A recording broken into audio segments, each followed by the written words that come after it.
मलाड़ के पठानवाड़ी इलाके में दो गुटों के बीच में हुई झड़प मामले में पुलिस ने एक और शख्स को गिरफ्तार कर लिया है। इस मामले में अब कुल 2 गिरफ्तारियां हो चुकी है, जबकि बाकी 7 से 8 लोगों की तलाश अब भी जारी है। मुंबई पुलिस ने कुछ अज्ञात लोगों के खिलाफ धार्मिक भावनाओं को आहत पहुंचाने, 2 धर्मों के बीच में तनाव निर्माण करने के आरोप में FIR दर्ज की है, जिसमें अभी भी कई आरोपियों की तलाश जारी है। खासतौर से अगर मैं आपको आज की तस्वीरें दिखाऊं तो यहाँ पर इलाके में शांति बनी हुई है, हालात सामान्य है। हालांकि एहतियातन पुलिस बल जो है वो तैनात किया गया है। यहाँ पर आप देख सकते हैं कि पुलिस का जो भारी जमावड़ा यहाँ पर है, पूरे पठानवाड़ी को एक तरीके से छावनी में जो है तब्दील कर दिया गया है। SRPF की अलग अलग टुकड़ियां जो है वो यहाँ पर तैनात की गई है। खासतौर से पुलिस इस मामले में जांच में जुटी हुई है कि आखिर वो कौन से असामाजिक तत्व हैं जो हिंसा फैलाना चाहते थे, जो 2 गुटों के बीच में तनाव निर्माण करना चाहते थे। आखिर क्या वो सामाजिक तत्व जो है वो किसी भीड़ का फायदा उठाना चाहते थे या नहीं? आखिर ये कौन लोग हैं जो इस तरीके से अशांति फैलाना चाहते हैं महाराष्ट्र में, मुंबई में, उनकी तलाश में जुटी हुई है। पुलिस इस एंगल से भी जांच कर रही है कि कहीं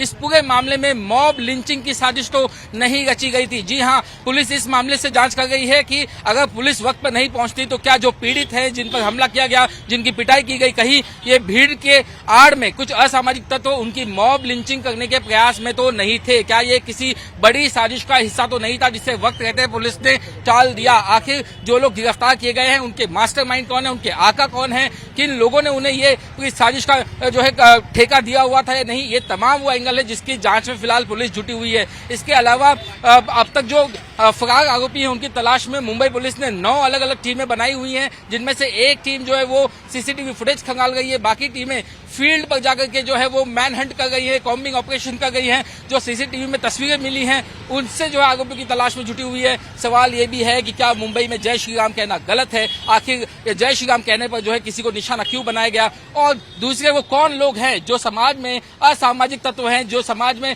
अशांति फैलाना चाहते हैं, 2 समाज के बीच में तनाव निर्माण करना चाहते हैं? इन लोगों की तलाश में फिलहाल मुंबई पुलिस जुटी हुई है। टाइम्स नाउ नवभारत पर आप देख रहे हैं मलाड में हुई झड़प की असलियत की पड़ताल।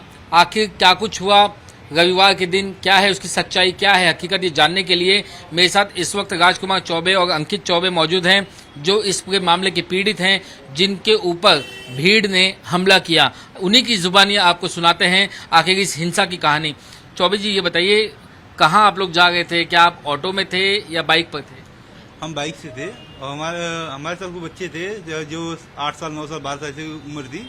5-6 बच्चे लोग थे जो बाइक से रिक्शे से आ रहे थे पीछे। हम लोग मेड़ी पाड़ा जा रहे थे, पठानवाड़ी से निकले थे, साथ में निकले थे, लेकिन बीच में कुछ ट्रैफिक की वजह से वो लोग रुक गए थे। और आगे हम लोग निकलने के बाद जब मलिकाबाग पहुंचे, रेस्टोरेंट पर वहाँ पहुंचे, हम लोग इंतजार करें कि गाड़ी आ नहीं रही, रिक्शा आ नहीं रहा है। उसने रिक्शे में बैठा एक बच्चा में फोन किया, अंकल में कुछ लोग मार रहे हैं। क्यों, कौन मार रहा है? जब खाली रो रहे बच्चे वाले इतने बोल रहे, बच्चों को मार रहे थे, बच्चे लोग मार रहे थे। फिर हम लोग बाइक वहाँ से यूटर्न लिया, फिर वो लोकेशन जहाँ पर लोग वो कर रहे थे वहाँ पहुंचे और एक बच्चे को रॉड से, चाकू से, जो मुर्गी छिलने वाले उससे रिक्शे पार कर रहे थे। क्या उम्र होगी बच्चे लोग की उम्र कोई 9 साल 10 साल 11 साल 12 साल बच्चे थे। इतनी बेरहमी से कोई पिटाई कैसे कर सकते? और वो बच्चों की भगवा पहने हुए थे वो लोग। और फिर आपके साथ क्या हुआ? वही हम बच्चों को बचाना चाह रहे थे, बचा रहे थे, बच्चों को बचाया गया, लेकिन हमें देखा कि हमें भगवा पहना हुआ था, मेरे पर अटैक हुआ और जान से मारना ही चाहते, बोले जितने हिंदू सबको मार डालो, जितने भगवा पहने मार डालो। आपने यही शर्ट भगवा ही पहना था? मैं भगवा कुर्ता पहना हुआ था, हमें भगवा ही पहनते ही है। और तिलक लगाया हुआ था? तिलक हमेशा लगाते हैं। तो उनका ये आरोप है कि जो है जय श्री राम के नारे लगाए? ऐसा कोई घोषणा नहीं दी गई थी, ऐसा कोई घोषणा नहीं दिया गया था। ये मॉब लिंचिंग का मामला है और पुलिस प्रशासन से दबाना चाहती है। अच्छा, यानी आप कहते हैं कि ये अगर पुलिस वहाँ वक्त पर नहीं आती तो ये मॉब लिंचिंग हो जाती, आपको जान से मारने की कोशिश की? अगर हम वहाँ अपने जो बच्चे 6 बच्चे बचाए गए हमने, वो बच्चे नहीं बचते आज, जो उनके परिवार हम क्या जवाब देते? जो हमारे बहुत से गए थे वहाँ पे, उस कार्यक्रम जा रहे थे, उनके परिवार हम क्या जवाब बताते? अंकित, क्या आपको भी चोट लगी और क्या उस दिन का मंजर था? मेरे को भी मारे और मैंने झंडा लेकर खड़ा था, इन्होंने बोला झंडा साइड में रखो, मैंने मोड़ के रखा और मेरे को कुर्ता पकड़ के मेरा घींच को मारने लगे। तो मेरे को भैया 2-3 थे वहाँ के, वो भी मुस्लिम थे, मेरे को पकड़ के अंदर वो अथवा में डाले, मेडिकल था उसमें डाल के मेरे को पहले अथवा बंद किए। आप क्या मुझे राजकुमार जी बताएंगे कहाँ पर आपको चोट लगी है? क्या वो कैमरा में दर्शकों को दिखाएंगे? किस देखिए सर, मेरे पीठ पे मार लगा हुआ है।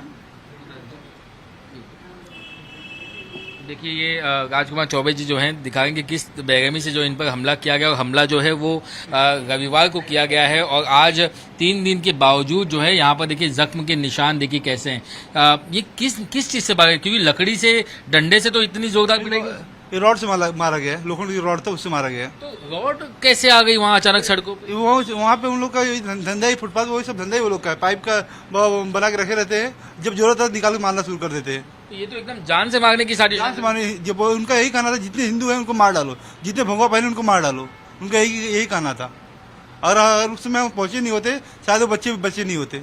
तो ये आखिर जो है इतनी नफरत जो है वो क्यों है, क्यों इतनी जो है उनके अंदर इतनी ज्यादा जहर घुला हुआ है कि वो भगवा उन्हें नहीं पसंद, जय श्री राम कोई कहता है तो नहीं पसंद, और फिर बाद में जो कोई इस तरीके से दिखाई देता है तो उन पर अटैक। अभी इसके हम तो बता नहीं सकते उनके बारे में क्या है, उन्हें ज्ञान कौन देता है, हमें तो ज्ञान नहीं दिया, हमें तो सर्वधर्म समभाव का हमें ज्ञान दिया है। स्कूल में यही पता, हमें माता पिता यही सिखाते हैं कि बेटा सर्वधर्म समान है, सबसे मिलजुल के रहो। उन्हें ज्ञान कौन देता है, क्या पता। क्या भीड़ के अंदर कुछ लोग थे जो असामाजिक तत्व थे जो भीड़ को वहाँ उकसाना चाहते थे, बरगलाना चाहते थे ताकि पूरी भीड़ जो है वो आप लोगों पर हमला कर? अब इतना तो हमें जानकारी नहीं, लेकिन 2 मिनट के अंदर इतनी संख्या 200-250 संख्या होना बहुत बड़ी मजाक बात नहीं है सर। काफी जो है वो भयानक मंजर हो गया था। किस तरीके से बचाया आप लोगों ने अपने आप? वो पुलिस तब आई, मेरे को पहले मेडिकल में डाला गया अंदर, उसके बाद निकाले वो तो निकालने, तब फिर एक लड़का आया मेरा कॉलर पकड़ के पहले घींच के मारने लगा, तब फिर मेरे को मेडिकल में डाले, फिर उसके बाद वो पुलिस वाली वैन आई तो उसमें डाल के तो फिर मेरे को ले गए। तो आप लोग जो है सिर्फ गिनती के 2, 4, 5 लोग ही थे, तो ऐसा तो कुछ था नहीं कि जानबूझ करके कोई वहां से गया है? समझे नहीं आप क्या बोलना चाहते हैं। कितनी भीड़ थी, कितने लोग थे वहां पर उस वक्त? हमला करने हम बोलते रहे कि 2 मिनट के अंदर 200-250 की संख्या वहाँ पे हो गई थी। जितने बच्चे हमें फोन वहाँ पे मारा जा रहा था, बच्चे लोग को, बच्चे हमें फोन किया, जो हमसे यूटर्न मार के आने में 200-250 की संख्या वहाँ पे हो गई थी। क्या कुछ वहाँ पर वे लोग धार्मिक नारे भी लगा गए थे कुछ वो लोग सामने वाले? नहीं, वो लोग का था अल्लाह अकबर सब नारा था, जितने हिंदू उनको मार डालो, जितने भोगा पहले उनको मार डालो। और फिर किसी तरीके से मारने की धमकी दे। हमारे साथ एक लेडीज भी थी जिसे हमें ऐसे बचाया गया, उनको क्या लेडीज को मार डालो, उनके 4 साल 2 साल बच्चा था, उसको मारने की कोशिश की गई। तो क्या इतना मुश्किल हो गया है पठानवाड़ी में किसी हिंदू का आना जाना, क्या कहना चाहते? ये वो लोग कहना कि पठानवाड़ी आप क्यों आए, ये पठानवाड़ी मुसलमानों की एरिया है।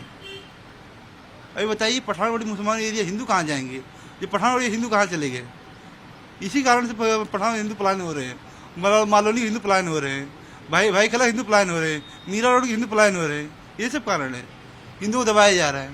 अब ऐसे में आपकी सरकार से क्या उम्मीद है, आगे क्या जो है आप चाहते हैं? सरकार मुख्यमंत्री साहब से हम यही चाहते हैं कि जो पठानवाड़ी जो फुटपाथ जो धंधे लगाए अवैध धंधे हैं, वही सब वजह से अटैक करते हैं, ये सब कार्य करते रहते हैं। आपको लगता है कि जैसे उत्तर प्रदेश में योगी बाबा का जो है बुलडोजर एक्शन होता है, वैसा ही बुलडोजर एक्शन यहाँ मुंबई में भी इन दोषियों के खिलाफ होना चाहिए? हाँ जी, होना चाहिए ये भी।